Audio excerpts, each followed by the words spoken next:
தலைப்பு: ஆதாம் முதல் சீயோன் வரை. இளைய வயதினருக்கான ஆதியாகமம் முதல் வெளிப்படுத்தின விசேஷம் வரையிலான வேதம். பக்கம் 21. பாடம் 11. தலைப்பு: ஏதேனை விட்டு வெளியேறுவது. ஆதார வசனம்: எசேக்கியேல் 18ஆம் அதிகாரம் 4ஆம் வசனம். பாவம் செய்கிற ஆத்துமாவே சாகும். நித்திய ஜீவன் அல்லது மரண தீர்ப்பு என்று எப்படிப்பட்ட வாக்குறுதியானாலும் சரி, தேவனுடைய வார்த்தைகள் என்றுமே நிலையாக நிற்கக்கூடியது. தேவன் தன்னுடைய சிந்தையை மாற்றினால் நாம் அவரை விசுவாசிக்க முடியாது. ஆனால் அவர் என்றுமே மாறாதவர் என்பதை நாம் அறிவோம். மேலும் அவருடைய வார்த்தைகளில் என்றுமே உண்மையுள்ளவராக இருக்கிறார். மரணம் என்ற தீர்ப்பு நிறைவேற்றப்பட்டது. ஆதாம் உடனே மரிக்கவில்லை. ஆனால் தீர்ப்பளிக்கப்பட்ட நேரத்திலிருந்து மரிக்கத் தொடங்கினார். மரணம் மெதுவாக செயல்பட்டது. ஆதாம் வாழ்ந்த நாட்கள் 930 வருடங்கள். ஆதியாகமம் 5ஆம் அதிகாரம் 5ஆம் வசனம். எபிரேய வேதாகமத்தில் ஆதியாகமம் 2 அதிகாரம் 17 என்ற வசனம் மரித்துக்கொண்டே மரிப்பீர்கள் என்று எழுதப்பட்டிருக்கிறது. ஆதாம் ஏவாளுக்கு பிறந்த எல்லா பிள்ளைகளும் அபூரணமாக மரண நிலையில் பிறந்தார்கள். ஜீவ விருட்சம் இருந்த ஏதேனை விட்டு பண்படுத்தப்படாத வனாந்திரமாக இருந்த பூமிக்கு இவர்கள் விரட்டப்பட்டார்கள். 6000 வருடங்கள் அவர்களுடைய சந்ததி துன்பப்பட்டு மரிக்க வேண்டும். இந்த மரண சாசனம் ஒவ்வொருவருக்கும் துன்பத்தையும் வேதனையையும் துக்கத்தையும் வருவித்தது. ஆதாம் ஏவாளின் கீழ்ப்படியாமை அழகான வீடாகிய ஏதேனையும் சிருஷ்டிகரின் ஐக்கியத்தையும் இழக்க செய்தது. இவர்கள் ஏதேனில் இருக்கும் பூரணமான உணவையும் விசேஷமாக ஜீவ விருட்சத்தின் கனியை புசியாதபடிக்கு தேவன் சுடர் ஒளி வீசும் பட்டயத்தை உடைய கேருபீன்களை ஏதேனில் நிறுத்தினார். காலங்கள் செல்ல செல்ல ஏதேனும் பூமியின் மற்ற பகுதியைப் போல் களைகளும் முட்களும் நிறைந்ததாக மாறியிருக்க வேண்டும். போதுமான உணவை புசிக்க கடினமாக உழைக்க வேண்டியதாக இருந்தது. தோட்டங்களையும் தாங்கள் வசிப்பதற்கு புது வீடுகளையும் கட்ட பல மணி நேரங்கள் வேலை செய்தார்கள். இந்த கடினமான வேலைகளை செய்யும்போது தேவன் அவர்களுக்காக உண்டாக்கின தோட்டத்தையும் அதில் அவர்கள் வாழ்ந்த இன்பமான காலங்களையும் நினைவு கூர்ந்திருப்பார்கள். சில நாட்களுக்கு பின்பு அவர்களும் மரித்தார்கள். அவர்கள் பிள்ளைகளின் பிள்ளைகளும் மரித்தார்கள். ஆதாமின் மூலம் அனைவரும் மரண தீர்ப்பில் இருந்ததினால் அனைவரும் மரித்தார்கள். ஆனால் இவைகளை முன் அறிந்த தேவன் அனைவரையும் இந்த பூமியில் ஜீவனோடு கொண்டு வர திட்டமிட்டார். இதற்காகவே இயேசு இந்த உலகத்திற்கு வந்து இந்த மனுக்குலத்திற்காக தன்னுடைய ஜீவனையே கொடுத்தார். ஆதாமின் மேல் வந்த மரண தீர்ப்பிலிருந்து இயேசுவின் மரணமும் உயிர்த்தெழுதலும் மனுக்குலத்தை விடுவித்தது. எல்லோரையும் அவர் நேசித்ததினால் அவர் மனப்பூர்வமாக தம்மை ஒப்பு கொடுத்தார். ஏதேனில் உள்ள ஜீவ விருட்சங்களின் மத்தியிலிருந்து ஆதாமும் ஏவாளும் விரட்டப்பட்டார்கள். பாடம் 12. தலைப்பு: மேட்டிமை, பெருமை, கோபம், கொலை. ஆதார வசனம்: எபேசியர் 4ஆம் அதிகாரம் 31-32. சகலவிதமான கசப்பும் கோபமும் மூர்க்கமும் கூக்குரலும் தூஷணமும் மற்றெந்த துர்க்குணமும் உங்களை விட்டு நீங்க கடவது. ஒருவருக்கொருவர் தயவாயும் மன உருக்கமாயும் இருந்து கிறிஸ்துவுக்குள் தேவன் உங்களுக்கு மன்னித்தது போல நீங்களும் ஒருவருக்கொருவர் மன்னியுங்கள். ஏதேனை விட்டு வெளியேறின ஆதாம் ஏவாள் மீண்டும் அங்கு செல்ல முடியவில்லை. அழகான நந்தவனத்தில் மகிழ்ச்சியோடும் திருப்தியோடும் சுறுசுறுப்பாக வாழ்ந்தார்கள். ஆனால் இப்போது நிலைமை மாறியது. வெளியே இருந்த வனாந்திரம் பார்வைக்கு அழகாக தோன்றவில்லை. ஏதேனில் புசித்தது போல புசிப்பதற்கு ஒன்றும் இல்லை. தங்களுடைய சரீரத்தின் நலனுக்கும் புசிப்புக்கும் ருசியுள்ள செடிகள் எவை என்று அவர்களால் கண்டுபிடிக்க முடியவில்லை. பசிக்கும் ஒவ்வொரு நேரத்திலும் மரத்திலிருந்தும் புதர்களிலிருந்தும் கனிகளை பறித்து புசிக்க முடியவில்லை. இப்பொழுது உணவை தேடி பல மணி நேரங்கள் அலைந்தார்கள். உணவை தேடி செல்லும் போது முள்ளும் குறுக்கும் அவர்கள் கையில் குத்தி இரத்தம் சிந்தியிருக்க வேண்டும். உணவு தரும் செடிகளை அதிகமாக பயிரிட கஷ்டப்பட்டு களைகளை பிடுங்கி எறியும் போது வேர்வை முகத்தில் வடிந்திருக்கும். ஏவாள் படைக்கப்படும் முன் மிருகங்களோடு வாழ்ந்த வாழ்க்கை மிக சுலபமாக இருந்ததே என்று ஆதாம் ஏவாளை பார்க்கும்போது சிந்தித்திருக்க வேண்டும். கனியை புசித்தால் நாம் இப்படியாக தண்டிக்கப்படுவோம் என்று ஆதாம் ஏன் சொல்லவில்லை? நான் படைக்கப்படும் முன் அவர் படைக்கப்பட்டாரே, தேவனும் அவரோடு பேசியிருப்பாரே, அவருக்கு கீழ்ப்படியவும் பாவத்தில் விழாமல் நம்மை இவர் நடத்தியிருக்கலாமே என்று ஆதாமை பார்க்கும்போது ஏவாள் நினைத்திருக்கலாம்.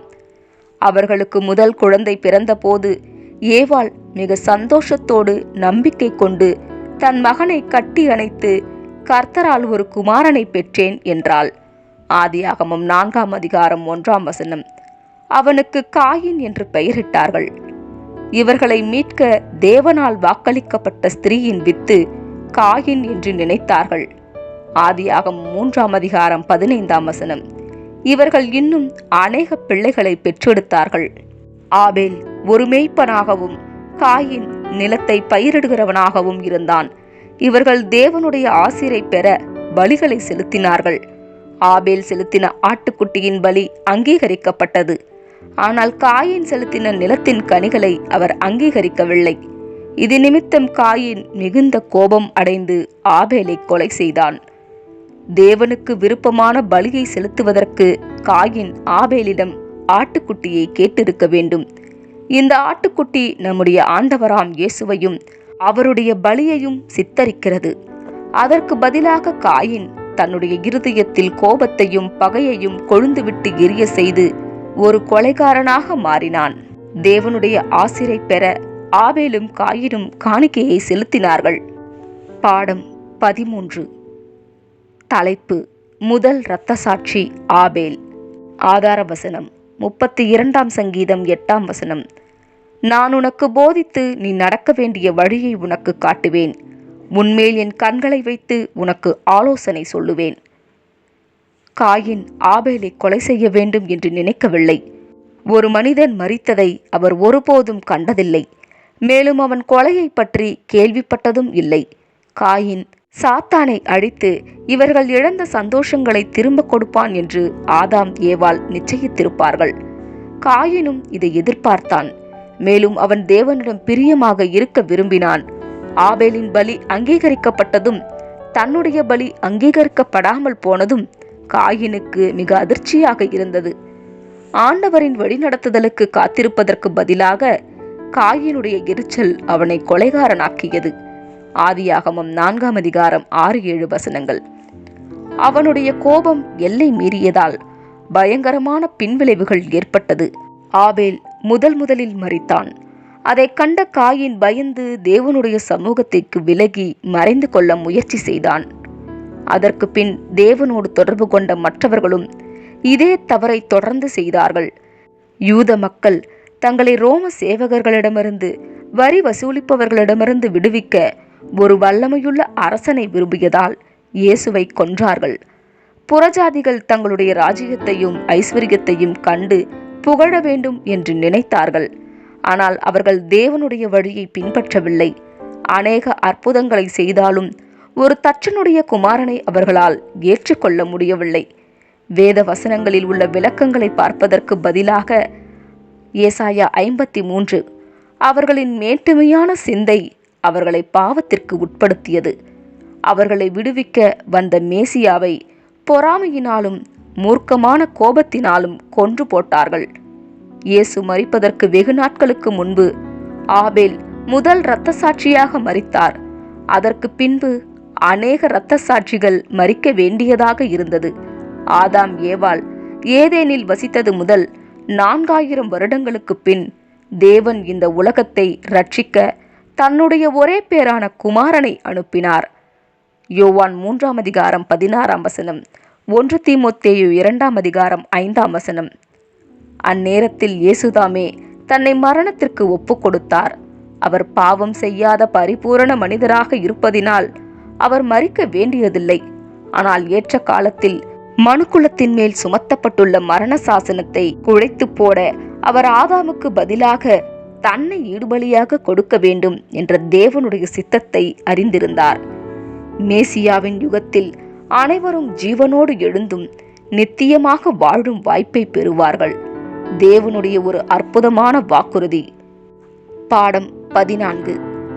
தலைப்பு: வேதனைகளும் துக்கமும் ஆரம்பித்தது. ஆதார வசனம் 23 சங்கீதம் 4 நான் மரண இருளின் பள்ளத்தாக்கிலே நடந்தாலும் பொல்லாப்புக்கு பயப்படேன். தேவரீர் என்னோடே கூட இருக்கிறீர். உமது கோலும் உமது தடியும் என்னை தேற்றும். ஆதாமின் குடும்பத்தில் இந்த முதல் மரணம் அவர்களை மிகுந்த துக்கத்தில் ஆழ்த்தியது. முதல் முறையாக மனித மரணத்தை பார்த்தது மிக பயங்கரமான அதிர்ச்சியாக மட்டும் இல்லாமல், ஆதாம் ஏவாள் வாழ்ந்த வருடங்களில் நேசிக்கப்பட்ட ஆபேலை இழந்தார்கள். காயினின் நிலை என்ன? ஆதியாகமம் 3:15. ஆம், வசனத்தில் சொல்லப்பட்ட வாக்குத்தத்தத்தின் சந்ததியாக நிச்சயமாக அவன் இருக்கவில்லை. தேவனுடைய நண்பர்களாக ஏதேனில் இருக்கும்போது உள்ள நிலைமைக்கு எவ்வளவு வித்தியாசம்! அவர்களுடைய குமாரன் ஒருவன் இறந்துவிட்டான். மற்றவன் தேவனால் தண்டிக்கப்பட்டு அவர்களுடைய ஒரு குமாரத்தியை அழைத்து கொண்டு வீட்டை விட்டு வெளியேறினான். என்ன செய்வது என்று அவர்களுக்கு தெரியவில்லை. காயின் பயந்து செல்வதற்கு அங்கு யார் இருந்தார்கள்? ஆதாம் ஏவாளுக்கு அநேக பிள்ளைகள் பிறந்தார்கள். அவர்களுக்கு எத்தனை பிள்ளைகள் பிறந்தார்கள் என்றும் அவர்களுடைய பெயர்களை பற்றியும் குறிப்புகள் ஏதும் இல்லை. அவர்களுக்கு குமாரர்களும் குமாரத்திகளும் பிறந்தார்கள் என்று வேத வசனங்கள் குறிப்பிடுகிறது. ஆதியாகமம் 5:4. அக்காலத்தில் ஜனத்தொகை அதிகமாக இருந்தது. காயின் தன்னுடைய மனைவியை நோத் என்ற தேசத்திற்கு அழைத்து சென்று ஒரு பட்டணத்தை கட்டி ஏனோக்கு என்ற தன்னுடைய மூத்த குமாரனுடைய பெயரை சூட்டினான். மற்ற மனிதர்கள் காயினை கொலை செய்யாதபடிக்கு தேவன் காயின் மேல் ஒரு அடையாளத்தை போட்டு அவனை காப்பாற்றினார். ஆதியாகமம் 4:15. ஆதாம் 430 வயதான போது ஒரு குமாரனை பெற்று அவனுக்கு சேத் என்று பெயரிட்டார்கள். தேவனால் வாக்களிக்கப்பட்ட சந்ததி இவன்தான் என்று நம்பினார்கள். ஆனால் சாத்தானை அழித்து அனைவரையும் விடுவிக்கக்கூடிய அந்த சந்ததி சேத் இல்லை. அநேக 1000 வருடங்களுக்கு பின் சேத்தின் வம்சத்தில் அந்த வாக்களிக்கப்பட்ட சந்ததியாக இயேசு பிறந்தார். தேவனுடைய வாக்குறுதிகள் மூலமாக நமக்கு நம்பிக்கை, சந்தோஷம், சமாதானம் வரும்போது துக்கம், பாவம், வேதனைகள், மரணம் நித்தியமாக முடிவடைந்துவிடும். எல்லா ஜனத்திற்கும் வியாதியையும் துக்கத்தை கொடுக்கும் சகலமும் மேசியாவின் ராஜ்யத்தில் கைப்பற்றப்படும். அப்பொழுது தேவனுடைய சித்தம் பரலோகத்தில் செய்யப்படுவது போல் பூமியிலும் செய்யப்படும். மத்தேயு 6:10. தேவனுடைய திட்டங்கள் அளவிற்கு ஏற்புடையதாகவும் ஒற்றுமையாக செயல்படும். துக்கமும் மரணமும் நித்தியமாக இந்த உலகத்தை விட்டு நீங்கக்கூடிய காலம் வருகிறது. பாடம் 15. தலைப்பு: தேவகுமாரர்களும் மனுஷகுமாரத்திகளும். ஆதார வசனம்: ஆதியாகமம் 6:2. மனுஷகுமாரத்திகள் அதிக சௌந்தரியம் உள்ளவர்கள் என்று தேவகுமாரர்கள் கண்டு அவர்களுக்குள்ளே தங்களுக்கு பெண்களை தேர்ந்தெடுத்து திருமணம் செய்து கொண்டார்கள். மனிதர்களை படைக்கும் முன் தேவ தூதர்கள் படைக்கப்பட்டார்கள். இதில் அநேக தூதர்கள் தேவனுக்கு பணி செய்வதில் சந்தோஷமடைந்து அவர்கள் பெற்ற ஆசீர்வாதங்களின் நிமித்தம் மகிழ்ச்சி அடைந்தார்கள். இந்த உலகத்தை நிலைப்படுத்தி மனுஷனை அரசனாக தேவனும் லோகோசும் நியமிக்கும் போது இவர்கள் அனைவரும் மகிழ்ச்சியோடு பாடினார்கள். ஆதாமுக்கு இன்னும் அநேக மில்லியன் பிள்ளைகள் பிறப்பார்கள் என்று எதிர்பார்க்கப்பட்டது. இதுவே அனைத்து படைப்பின் தொகுதியில் தேவனுடைய அற்புதமான குடும்பமாகும். ஆனால் தேவனுடைய திட்டத்தில் திருப்தியடையாத ஒரு ஆவிக்குரிய ஜீவி இருந்தது. அவன் லூசிஃபர் என்று அழைக்கப்பட்டான். அதிகாலையின் மகனான விடிவெள்ளி. இவன் மிக சௌந்தரியமும் திறமையும் உள்ளவனாகவும் இருந்தான். இவன் தேவனோடும் லோகோசோடும் இணைந்து செயல்பட்டிருந்தால் மிகுந்த உதவியாக இருந்திருக்கும். துரதிர்ஷ்டமாக அவன் தன்னுடைய சிருஷ்டிகரோடு இணைந்து செயல்பட விரும்பவில்லை. அவன் பேராசையுள்ளவனும் பொறாமையுள்ளவனுமாக இருந்ததினால் படைக்கப்பட்ட அனைத்திலும் லோகோசுக்கு இவ்வளவு முக்கியத்துவம் கொடுக்கப்பட்டது ஏன் என்று ஆச்சரியப்பட்டான். ஏசாயா 14:12. அவன் தேவனை எதிர்த்தான். சில தேவ தூதர்கள் அவன் பின் சென்றார்கள். ஆயினும் சிலர் அவனுக்கு முழுமையாக உதவி செய்ய இயலவில்லை. ஆதாம் ஏவாள் படைக்கப்பட்டார்கள். பூமி முழுவதும் ஜனங்களால் நிரப்பப்படும் வரைக்கும் பிள்ளைகள் பிறப்பார்கள். தேவனையும் அவருடைய அன்பை பற்றியும் தேவ தூதர்களுக்கு தெரிந்த அளவுக்கு பிறக்கக்கூடிய சந்ததிக்கு தெரிந்து கொள்ள வாய்ப்பில்லை. ஆகவே இவர்கள் என்னை தேவனாக ஏற்றுக்கொள்ளுவார்கள் என்று சாத்தான் நினைத்திருக்கலாம். ஒரு பயங்கரமான காரியம் நடந்தது. சாத்தானாக மாறிய லூசிபர், சாத்தான் என்பதற்கு எதிர்ப்பவன், பகையாளி அல்லது நன்மையை வெறுப்பவன் என்று பொருள்படும். சாத்தானாக மாறிய லூசிபர் ஆதாம் ஏவாளையும் தேவனுக்கு விரோதமாக பாவம் செய்ய தூண்டினான். அவன் ஏவாளிடம், நீங்கள் சாகவே சாவதில்லை என்று பொய் சொல்லி தேவன் புசிக்க வேண்டாம் என்று சொன்ன கனியை ஏவாள் புசிக்கும்படி அவளை சோதனைக்கு உட்படுத்தினான். ஆதியாகமம் 3:4 அக்காலத்தில் தூதர்கள் மனித உருவம் எடுத்துக்கொள்ள வாய்ப்பு இருந்தது. எனவே அநேக தூதர்கள் மனுஷகுமாரத்திகளை திருமணம் செய்ய மனித உருவம் எடுத்துக்கொண்டார்கள். பாவம், தீமை என்ற அனுபவங்களை பெறுவது மனுக்குலத்திற்கு நன்மையாக இருக்கும் என்று தேவன் கண்டு சாத்தானையும் அவனை பின்பற்றுபவர்களையும் விழுந்து போன தூதர்களையும் தகாத வழியில் நடக்க தொடர்ந்து அனுமதித்தார். பாவத்தின் கொடூரமான விளைவுகளை கற்றதினாலும் இந்த தீமையின் அனுபவங்களை முழுமையாக பெற்றதினாலும் மேசியாவின் யுகத்தில் மனுக்குலம் நீதியுள்ளவைகளை தேர்வு செய்ய உதவும். லூசிபர் மிக அழகும் திறமையும் உள்ளவனாகவும் தேவனுடைய செயல்களில் அதிருப்தியும் உள்ளவனாகவும் இருந்தான். பாடம் 16. தலைப்பு: பேழையை கட்டும் பணிகள். ஆதார வசனம்: ஆதியாகமம் 7:1. கர்த்தர் நோவாவை நோக்கி, நீயும் உன் வீட்டார் அனைவரும் பேழைக்குள் பிரவேசியுங்கள். இந்த சந்ததியில் உன்னை எனக்கு முன்பாக நீதிமானாக கண்டேன். மனிதர்களாக வந்த தூதர்களுக்கும் மனித பெண்களுக்கும் பிறந்த குழந்தைகள் நெஃபிலிம்ஸ் என்று அழைக்கப்பட்டார்கள். ராட்சதர்கள் என்று அழைக்கப்பட்டார்கள். தேவ தூதர்கள் இவர்களை பெற்றெடுத்ததினால் இவர்கள் மற்ற குழந்தைகளை விட பலசாலிகளாக இருந்தார்கள். இவர்கள் மிக அறிவுள்ளவர்களாக இருந்தாலும் தேவனுக்கு பணி செய்ய வகை தேடாமல் இந்த பூமியை தங்கள் வசப்படுத்திக் கொள்ள அநேக தந்திரமான வழிகளை யோசித்தார்கள். இவர்களுடைய துன்மார்க்கமான வன்முறை நாளுக்கு நாள் பெருகிக் கொண்டு போவதை தேவன் சில நூற்றாண்டுகளாக கவனித்தார். கடைசியாக இந்த பூமியில் காக்கப்படுவதற்கு 8 பேர் மட்டும் தகுதி பெற்றார்கள். மற்ற அனைத்து குடும்பங்களும் தேவனுடைய சித்தத்திற்கு விரோதமாக தூதர்களோடு சம்பந்தம் கலந்திருந்தார்கள். இவர்கள் மத்தியில் வாழ்ந்த விதிவிலக்கான குடும்பத்தின் தலைவர் நோவா. இவருக்கு 3 குமாரர், சேம், காம், யாஃபேத்தும் இவர்களுடைய மனைவிகளும் தன்னுடைய மனைவியுமாக 8 பேர் காக்கப்பட்டார்கள். நோவா தானும் தன் குடும்பத்தினரும் சில மிருகங்களையும் பறவைகளையும் வரக்கூடிய ஜலப்பிரளயத்திலிருந்து காக்க ஒரு பேழையை கட்டுவதற்கான துல்லியமான கட்டளையை பெற்றார். அந்நாள் வரைக்கும் பூமியின் மேல் மழை பெய்யாததினால் நோவா உலர்ந்த தரையில் பேழையை கட்டுவதை பார்த்து உலக மக்கள் பரியாசம் செய்து சிரித்தார்கள். இந்த உலகம் பசுமையான வீட்டை போல் இருந்தது. மிதமான குளிர்ச்சியான சீதோஷணத்தில் செடி கொடிகள் பூமியின் மேல் படர்ந்தது. காலங்களில் எந்தவித மாற்றமும் இல்லை. பூமியெங்கும் ஒரே விதமான சீதோஷணம் இருந்தது. ஆனால் பூமியை சுற்றி இருந்த தண்ணீர் வளையங்கள் உடைந்ததால் அந்த தண்ணீர் பூமியின் மேல் மழையாக பெய்து ஜலப்பிரளயத்தை ஏற்படுத்தியது.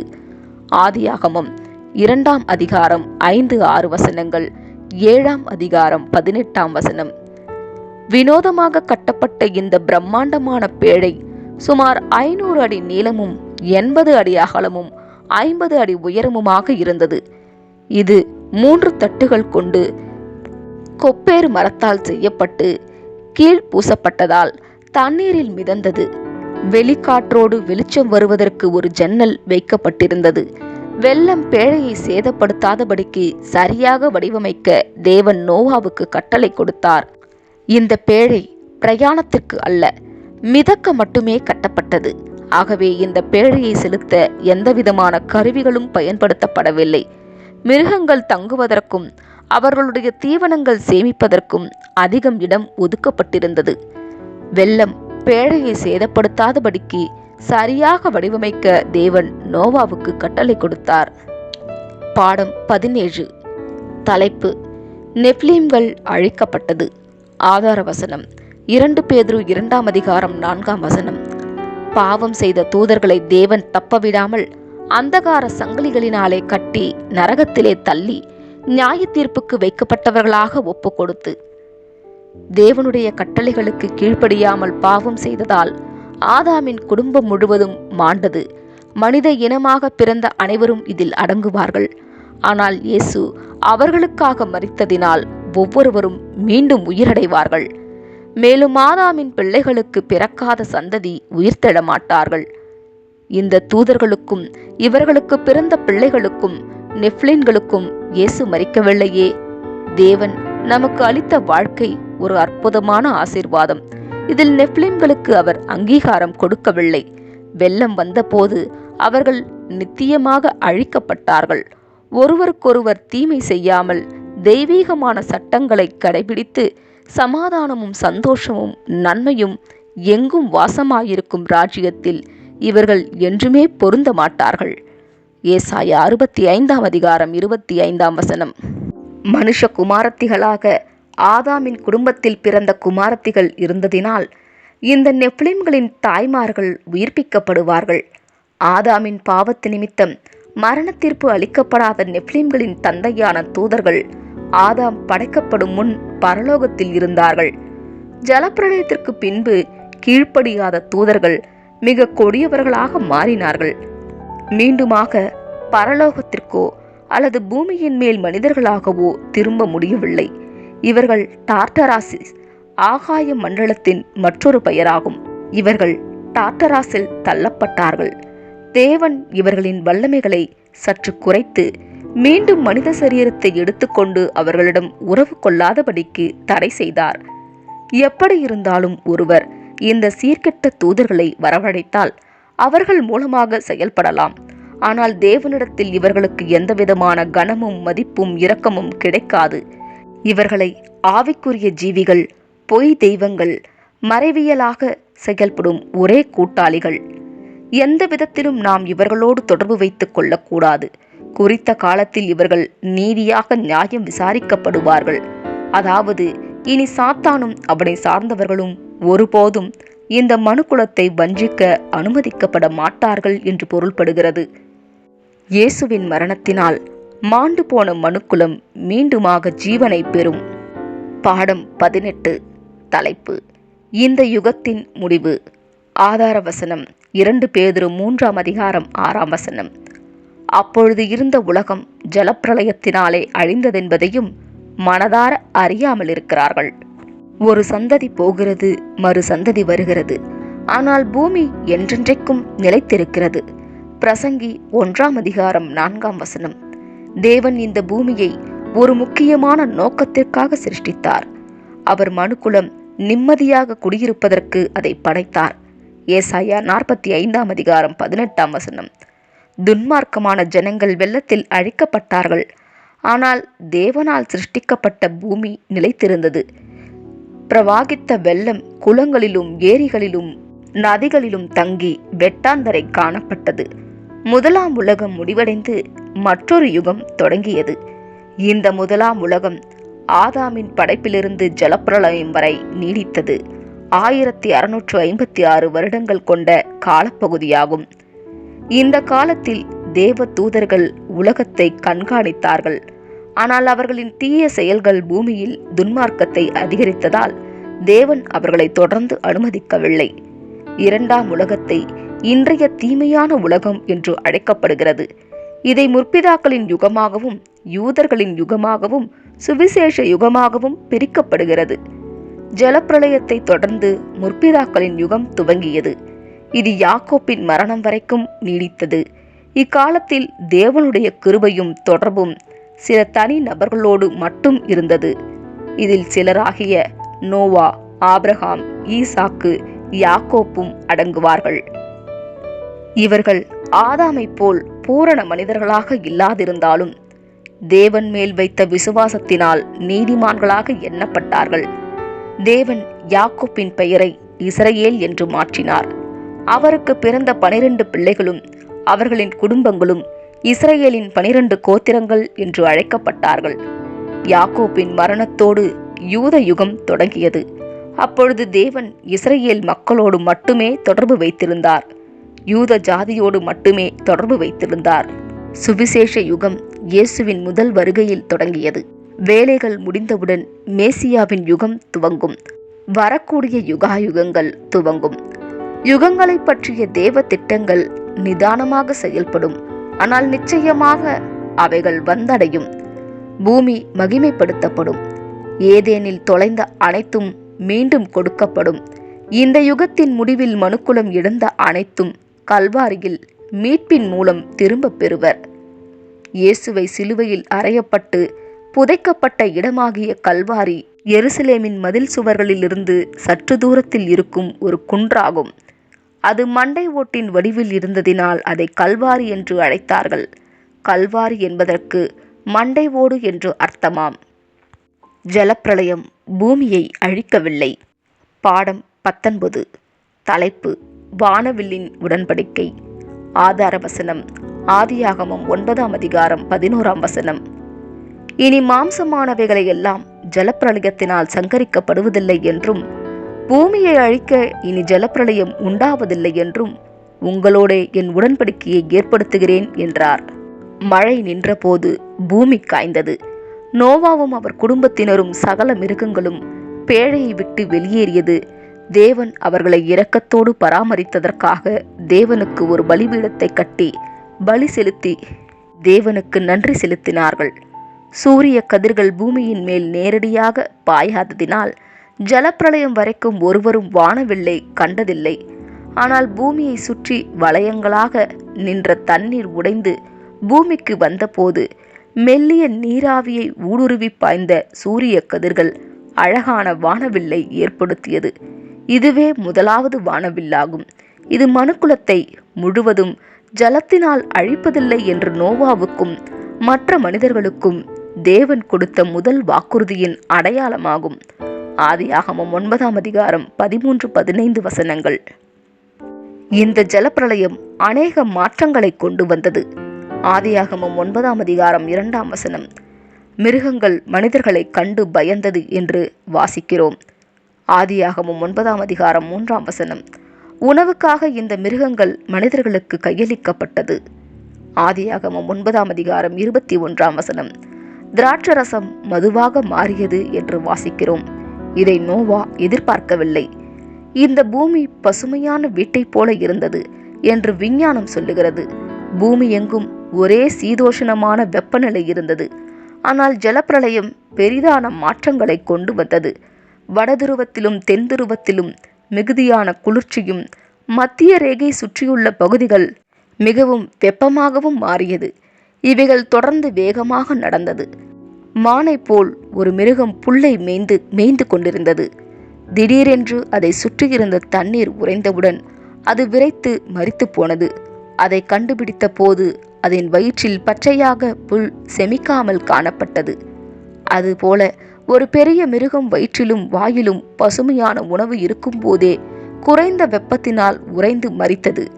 இன்றைக்கும் அநேக யானை தந்தங்கள் இந்த பகுதிகளில் காணப்படுகிறது. இந்நாள் வரைக்கும் இப்பகுதிகளில் புல் பூண்டுகள் கூட முளைப்பதில்லை.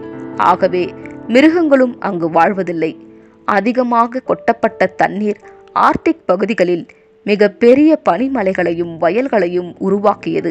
சறுக்கி வரும் மிக பெரிய பனிக்கட்டி பாலங்கள் பூமியின் மேல் ஆழமாக வெட்டி அநேக மாற்றங்களை ஏற்படுத்தியது.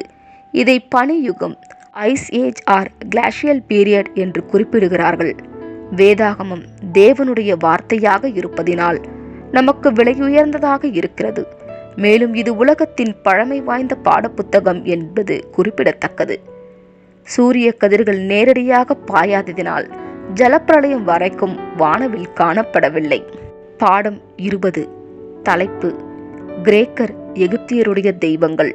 2 பேதுரு 1ஆம் அதிகாரம் 16ஆம் வசனம்: நாங்கள் தந்திரமான கட்டுக்கதைகளை பின்பற்றுகிறவர்களாக அல்ல, அவருடைய மகத்துவத்தை கண்ணார கண்டவர்களாகவே நம்முடைய கர்த்தராகிய இயேசு கிறிஸ்துவின் வல்லமையையும் வருகையையும் உங்களுக்கு அறிவித்தோம். உண்மையானவைகள் அல்ல என்று அறிந்து நாம் படித்து மகிழ்ந்த கட்டுக்கதைகள், புராணக் கதைகள் அநேகம் உண்டு.